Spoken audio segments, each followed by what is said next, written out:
What's going on? It's Kay here from Ain't Got a Clue podcast. Thanks for listening. But guys, did you know that we've got a Patreon? Yeah, that's right. Every time we drop an episode on a regular feed, which you're listening to currently and you're subscribed to and you follow, we also drop an episode on our Patreon. And that one's an exclusive episode, especially for the people that support our Patreon page. And our patrons also get our regular content early without any advertisements. Yeah, I mean, there's no ads. No one trying to sell you like a shaver to shave your nuts with or something like that, right? So here's a clip of what one of them sounds like. Today's question is, who discovered penicillin? Ain't got a clue. Do you really not have a clue? Or Genuinely do not have a clue. it is, I mean, you've probably heard the name before. Sir Alexander Fleming. Sir Alexander Fleming. I've heard the name before. Fleming's an interesting name, isn't it? Fleming. Fleming, yeah. Flamingo. Flamingo. No, but that's flamingo. Flamingo. Fleming. Flem is just But that's spelled Phlegegm. very true. Sorry. Very true. And Fleming is Fleming. Yes. Fleming. G. Right, so you ever used penicillin? Probably not. But, Many a times in my life I've used penicillins. well, we use some sort of antibiotic in some way, shape or form. 100%. Saved my life, if I'm honest. Saved my life. Why, what happened? I had a cut that got infected on my ankle, and if it wasn't for penicillin, it would have continued to have got very, very bad. I may have lost a leg, may have lost my life. That's how it Really? works. Yeah, man. Yeah. Why did you cut your ankle? I can't remember. I was like riding a bike and I fell and cut my ankle or whatever. See what that shows you, yeah? Stop being active. Do you know what, yeah? Every time I've hurt my body in some way, it's when I was doing something that people said you should do. Like, yeah, go out for a game of football or like exercise in a gym or go for a run or whatever. Yeah.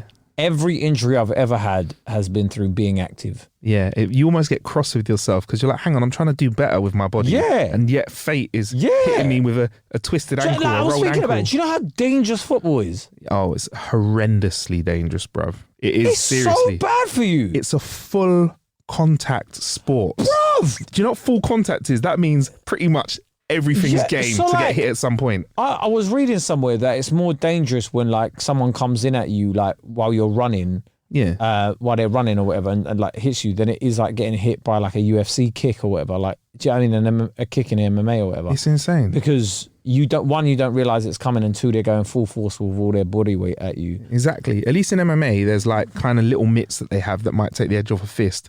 But in football, there's metal studs at the bottom of the boot. But and also, yeah, like I just like you could roll an ankle. Oof.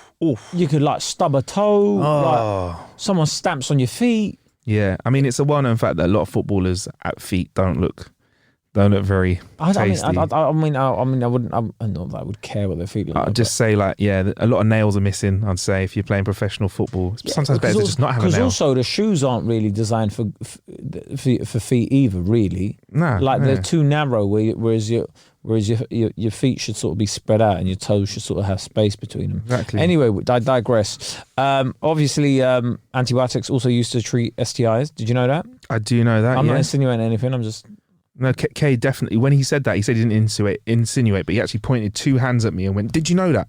Did you know that? You know that, don't you?" Yeah. I mean, luckily, I can't think of too many times I've had to use them. To be honest with you, you can die of an STI as well. It can, like, you know, really? Which one?